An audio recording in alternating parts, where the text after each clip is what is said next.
As an introduction to the theme of the next few months, which is going to be ancient forest, as I said in my last video, I wanted to do a little, one of the basics of painting an old growth forest, which is that not all of the trees are going to be the same age. So in this video, I wanted to work a little bit on this painting, which is just a background that I painted really quickly, just to kind of get the paint on the canvas and have something to go on, as this is all from imagination and memory, and I'm not looking at anything. It's important for me often to have something to go off of, even though I can then remove a lot of it. For instance, these trees are just too big. They're just kind of, well, they don't really look very ancient. They kind of look that they've grown too fast, so I'm gonna cut them down to size a bit and so on. But it's nice to have a general canvas. So don't think of this as kind of think of this almost as a blank canvas that's going to be used to paint the painting. And in this video, I'm not going to paint the entire painting. We're not going to care about the things that are far away or anything like that. I'm just going to use it to show the different stages of growth. So what we're going to do here is to paint from newborn babies, seedlings, saplings, to very old, ancient, 400 years old trees. Because in an old growth forest, of course, you're going to have the entire stage. So we're going to have the ancient, old, dead trees that are just going to lie on the ground. And they are in different stages of composition as well. Especially up here, where it's so cold. It takes a very long time for a tree even to decompose. Once it's dead, it can still stick around for hundreds of years. And we want to have all of that into the painting. So I'm just going to concentrate on painting one grove of trees. Perhaps it's the children, grandchildren of the same tree, basically, that's there. And it's just going to be one kind of tree, a fir tree, pine tree. And it's going to be around here. And I'm going to start with probably just the oldest one, because that has cast a shadow and determined how all of the other generations are growing. Keeping in mind that that did grow in the shadow of the tree that is now fallen before it. So we're going to go and paint the very oldest trees first, and then we're going to go forwards in time, basically, and paint the children and make the trees smaller and younger as we go. So hopefully what I can manage to do here is to start with some of the trees that are on the ground 1,000 years ago, and then we're going to work our way backwards in time, and hopefully this is going to turn out the way I would like. So let's just start. I'm just going to begin with painting a little bit on the smoothing everything out and kind of preparing the ground for our trees. So I'm just going to put it on time lapse and let's start painting.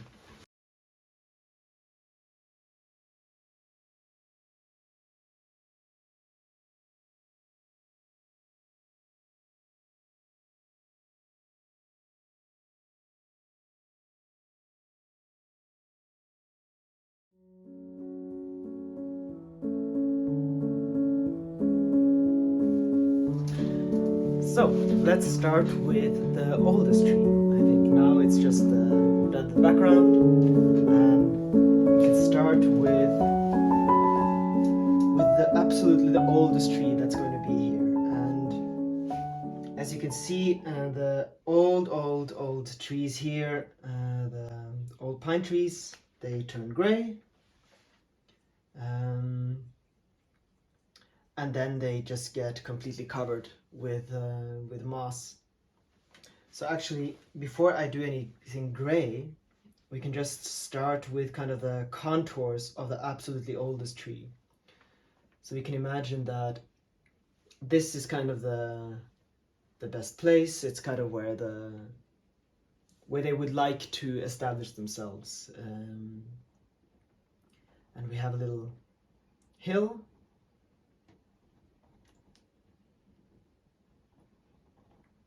Where very, very long time ago.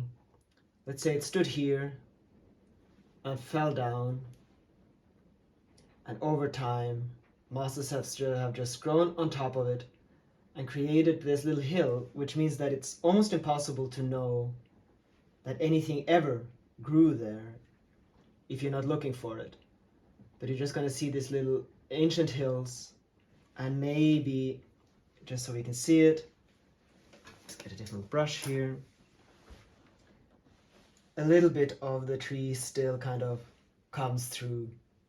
So let's see, if it fell down here, you can still see a little bit of the stem that hasn't grown completely over here. And I'm just going to do the contours. Later we can come back and do a little bit more on it. I just need to know where things are going to be. So that's the start. That's the absolutely most ancient tree, let's say 1,000 years ago, or maybe much, much more. It fell down and things started to grow on top of it. I can move a little bit closer here. And now we'll do the next one. So after that, maybe that fell down, and the next tree, the shadow was gone, and it could start really growing. So often what happens is that in ancient forests is that they kind of wait their turn. So a tree will grow in the shadow of another tree and grow quite slowly. It won't really shoot up. Often it takes a lot longer for those trees to actually grow and get really large. Much, much longer than it would in a forest that's just been chopped down. It's just light and they can just shoot up as fast as they want to. So they'll grow really slowly, and then once the old main tree dies, that's kind of the starting point, which says, okay, now it's my turn, and a little race will start. There'll be a few different trees, and one of them will manage and will then start to crowd out and overshadow all the other trees. So this tree did that. When this one fell, so let's say the root system was around here. Let's do a little, the roots, when it fell, it would have kind of pulled up the ground underneath it. So it might be a little bit of a depression there. Of course, it would have filled with plants and so on, but it would still be noticeable. It might have taken the stones with it, and maybe it's a little bit more lush, maybe it's a little bit more moist there. So the only sign that we see that there was ever a depression there is kind of a little bit greener. Might be a little bit more moisture there. So that's where the old tree grew. And let's see that this tree, it grew in its shadow. Here I want the old tree that still stands, because I already have a bit of a stem there and I can't really remove it completely. It's dried. So let's say that it grew here, in its shadow, and it started to, oh, that's not good.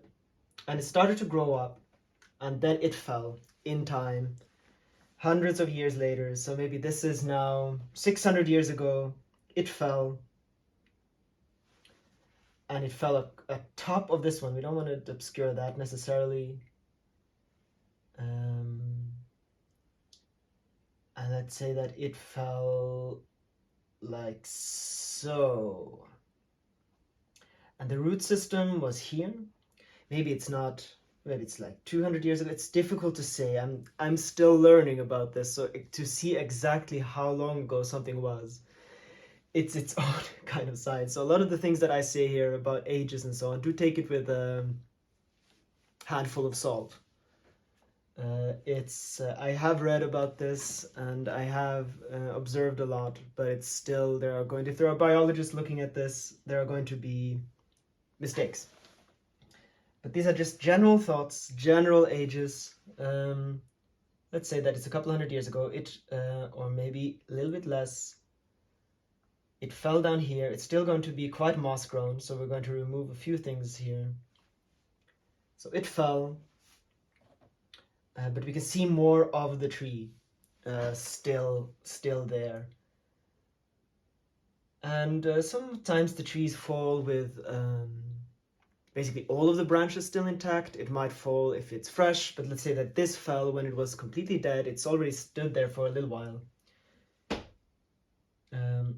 Some of the branches might still be poking out a bit, but it's a long time ago. It's eroded. It's decomposed a lot, and maybe it broke when it fell, and we could see a part of the stem still lying here.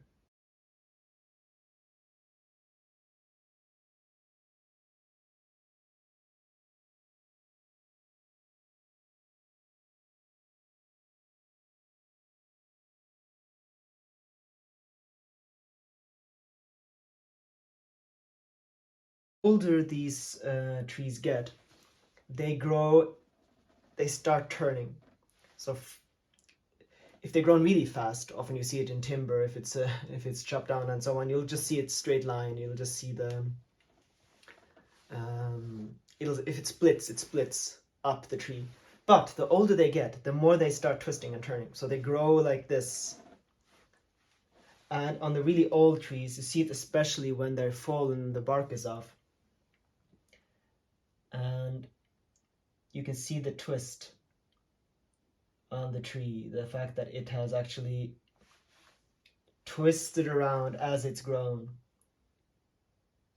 And we'll have other trees here that have more of that too. So what we can do is that we can say that, okay, this was that tree and it fell of natural causes, and then we have another tree. The next generation here, of course there are going to be other trees around, but we're concentrating on kind of this generation here. In a well-functioning and untouched pine forest, there will be fires going through regularly. Maybe with hundreds of years of time lag, but for these trees, that's not much time. So a lot of the trees will have experienced a fire or two, and the really old massive trees will usually survive the fire, but they'll have scorch marks on them. So the tree that came before this, or after this, so this fell, another tree started growing, but maybe that didn't survive. Maybe it wasn't old enough, a fire came through, and so if that grew here, it would have grown in that shadow, and it started to grow up here, got quite strong, but then the fire ripped through the area and it burned down.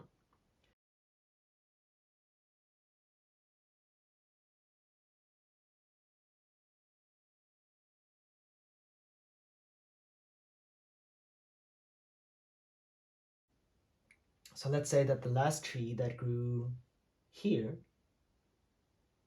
well, where do we want it? We want it actually to have fallen in this direction then. And that tree fell, I can't say these numbers exactly. Let's say that it fell, if it grew 400 years ago, let's say that that might have fallen 200 years ago, around the same place. Maybe it grew together with the old tree that we have that's going to be growing here. So what I want on this one is I want it to have fallen not too long ago, actually. Now that I'm thinking about it, this is a process. So the reason I'm rambling here is that I'm trying to think while I'm painting here. I want the branches still to be on it. I want it to have fallen, for that reason, when I'm thinking now, I want it to have fallen not too long ago. Maybe it fell, let's change our mind completely. Let's say that it actually grew here.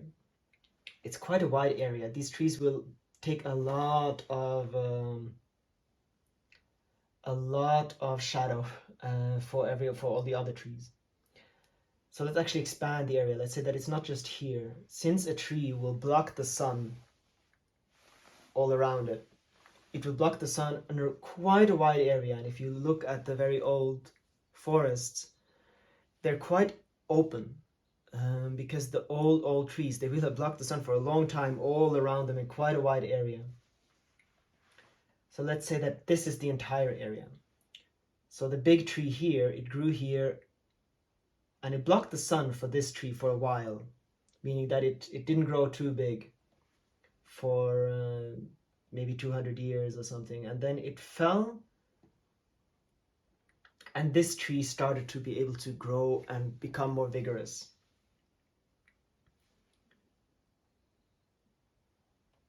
And it will have taken with it the ground, but not that long ago, as I said. And we still want the branches on it. So we have, and the branches can stick around for a long time too, but eventually they will start break off for lots of different reasons, and eventually all the branches will be gone. So the really magnificent examples of these trees when they have just fallen and all of the dead branches are still on the tree, and that's kind of what I want here. So as you're noticing, as we're painting this, you can see that the forest is going to be quite chaotic.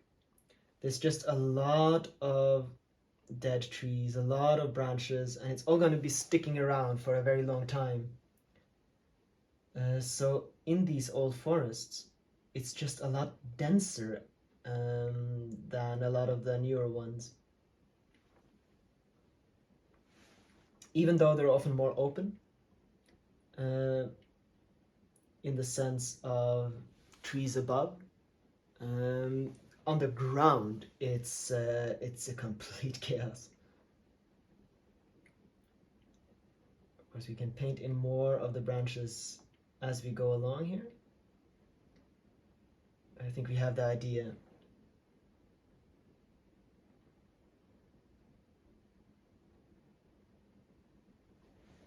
Something like that.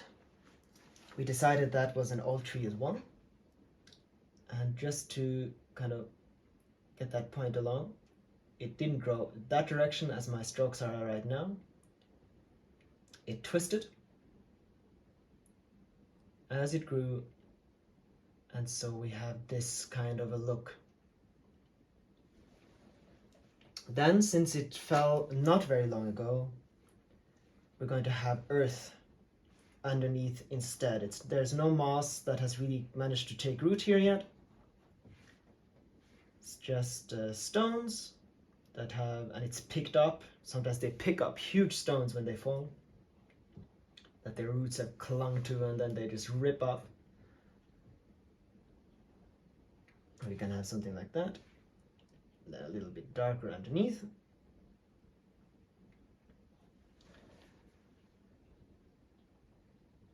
And then we can do a little bit of shadow so that we can see that this leans on top of the other one. Not going to care too much about perspective and so on. We just want the trees down where they ought to be.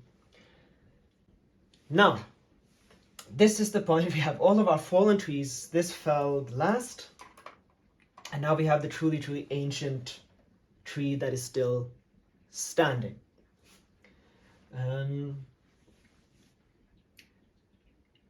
as I think, of course, we can do this more and more extreme. It can be that tree, there could be a tree that is dead, that is standing, and then the other tree started to grow. So let's do that. Let's have one tree that grew here. I keep changing my mind. I'm sorry about that, but I am doing this live. I haven't planned this out, so I'm just taking you along on the painting journey here.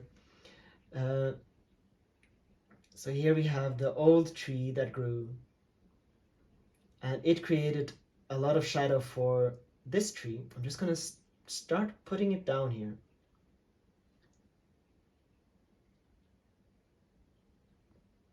And of course it started to grow before this tree grew, so it wasn't too influenced by its shadow.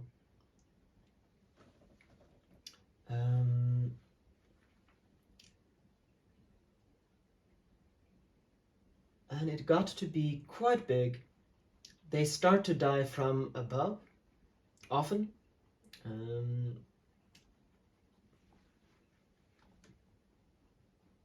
From above, from the top down. And then they just kind of have a few branches that they can still service in a way, and then they kind of die bit by bit often, the ancient trees here.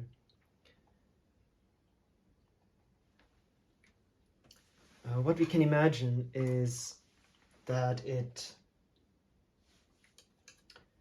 so let's say that it died from the top, and that isn't completely dead, but we don't actually have to have it completely dead. Maybe there's one branch that still survives.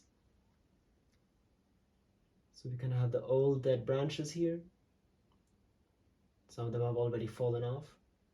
Okay, at this stage, we have our almost dead tree, and I'm going to start working on the main old tree.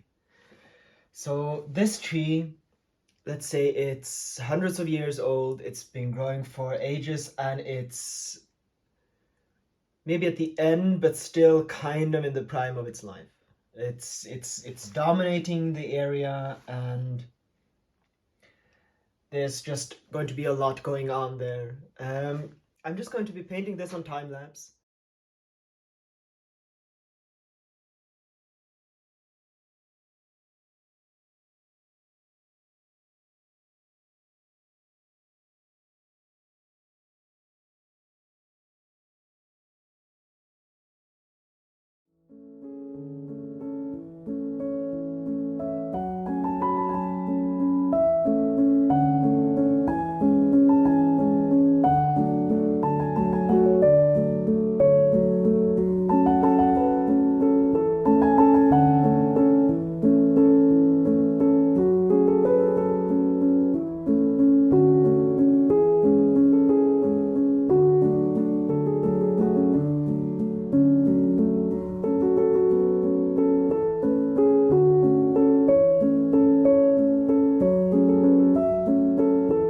There, we have the big tree.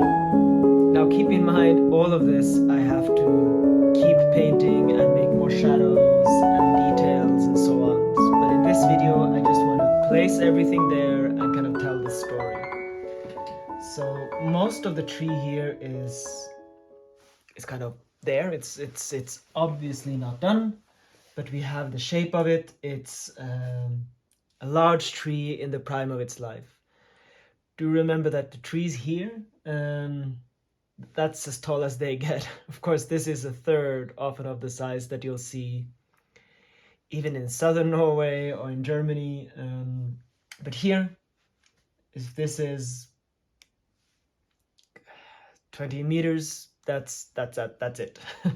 And I'm supposed that much lower than that, even if it's 15 meters. So this is about as tall as they get.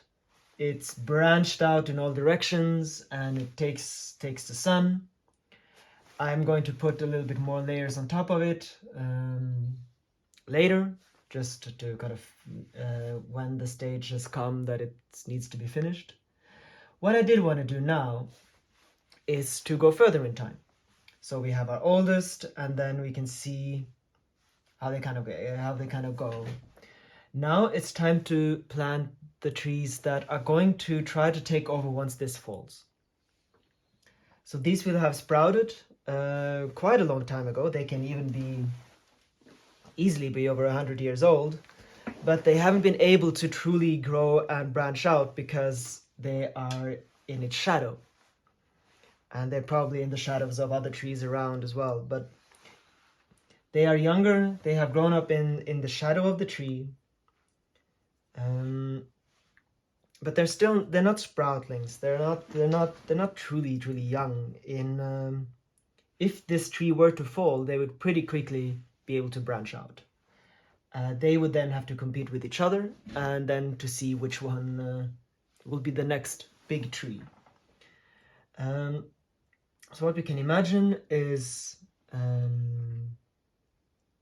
that they might be a little bit further away. They have enough sun to at least grow a bit, So you're not going to have one here that manages to grow through it. It won't get enough sun, enough of anything really.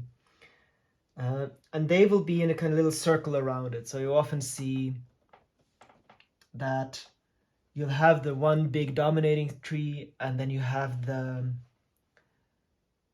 little family around it. They might be, of course, a completely different genetic branch, but they are going to be next in line.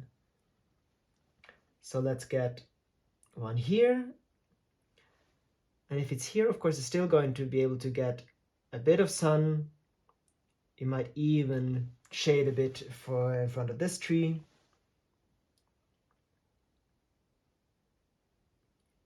Just going to place them about where I think they might be growing. So we kind of established that this entire hill is a nice area for growing.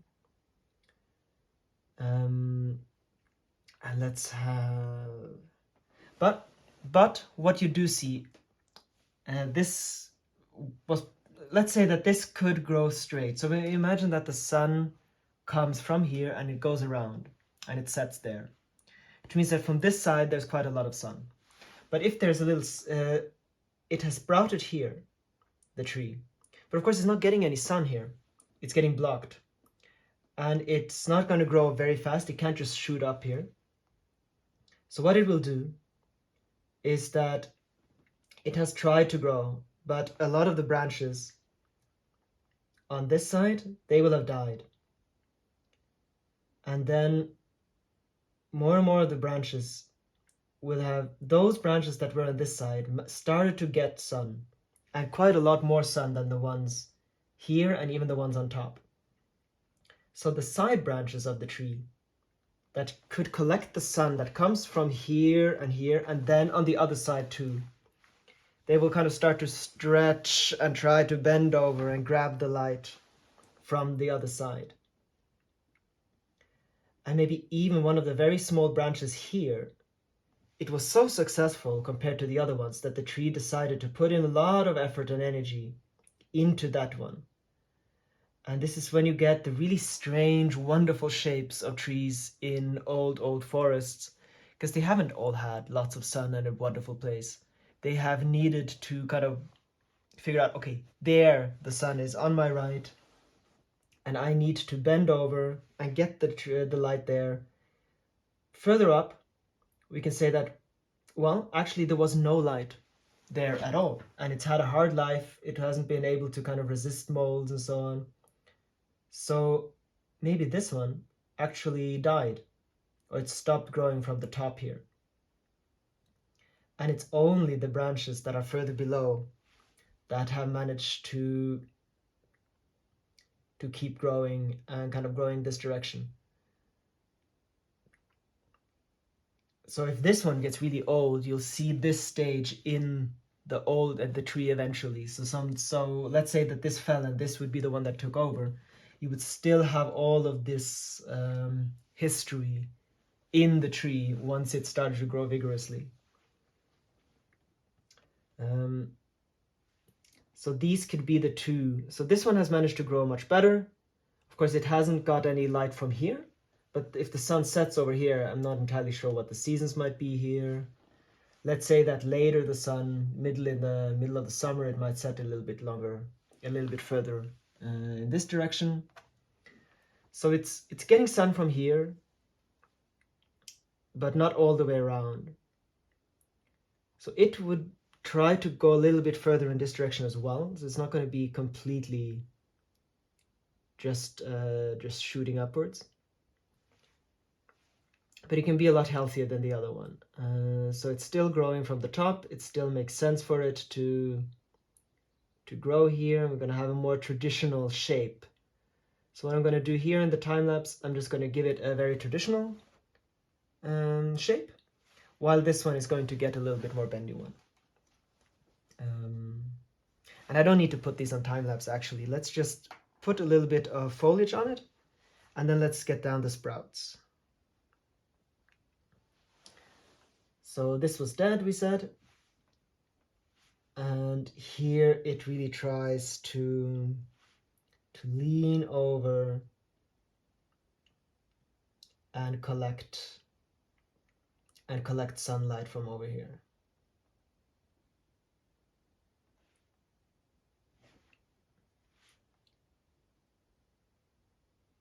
So like this. As I said, I'm simply putting down the idea of how they're going to grow now. And then at a later stage, I will go in and I will do the actual details and so on.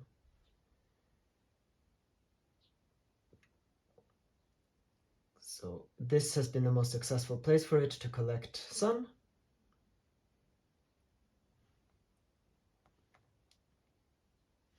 And then we are going to have lots and lots of dead branches that haven't managed to really do anything. It has had to give them up. They are growing here. So of course the branches start out, then they figure out, no, there's nothing to gain from growing in that direction any further. Let's dump them.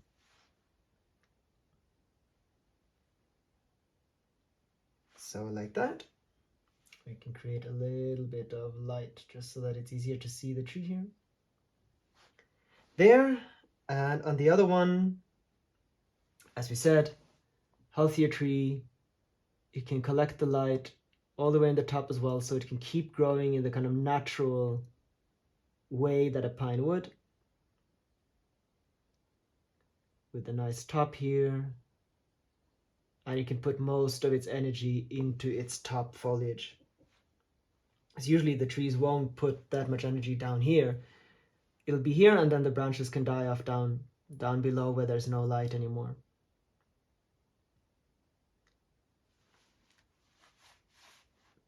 And so this one would have decided that the bottom branches aren't that necessary anymore.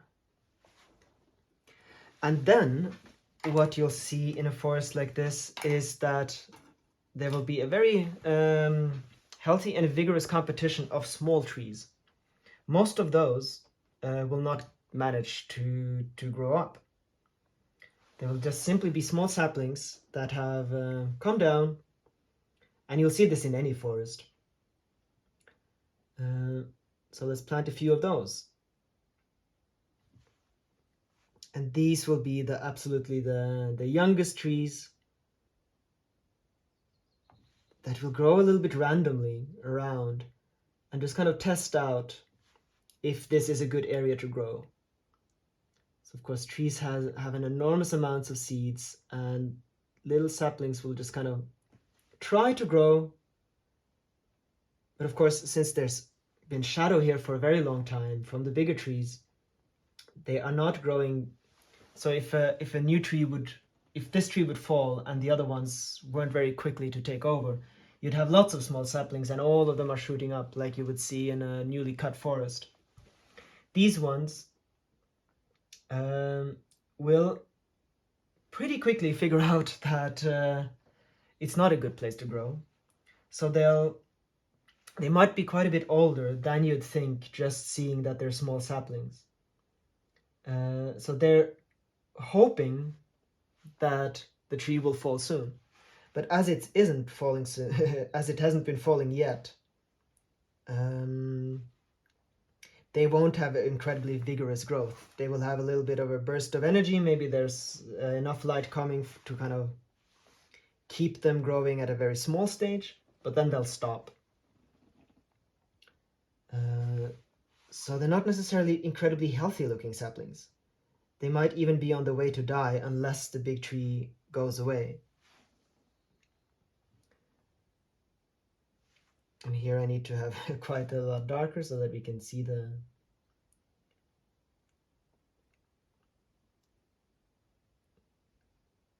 so like so. And here too, it might already have discovered that there's not any light up here, and it might already be going in the direction of this one. Here we need to correct the branches, because this tree is in front of that one. So yeah, so all the saplings are desperately hoping that the big tree will die soon.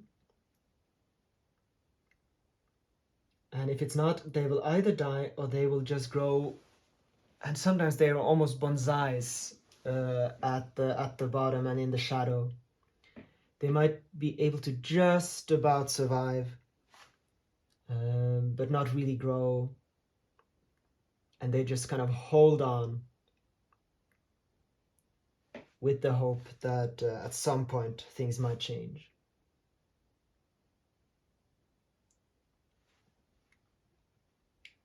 Okay, this all needs to dry for me to be able to paint it further, and the entire painting, of course, will be integrated. But I think this illustrates, at the very least, what I wanted to show you today. Instead of just painting one tree in one place and then another one, I always like, especially when you think about old growth forests, to think in groves and to think what's happening in this area and what happened before this tree grew big. And this way you can do with all kinds of different trees and all kinds of different stories. For instance, if it's a place with strong wind, all the trees will grow in a certain direction, and to keep in mind where the sun comes from. So yeah, I hope you enjoyed this little dive into painting generational trees and tree grows and ancient forests. And as I said in the beginning, keep in mind, I am still learning. Lots of the things that I say might be wrong. I'd be happy to have corrections and to keep learning about how trees grow, how to tell their age, so that I can be a better painter and understand the nature around me more. So I'm hoping to take you on lots of these journeys during these months of ancient forest theme. And I'll see you in the next video. So thank you for now. Bye.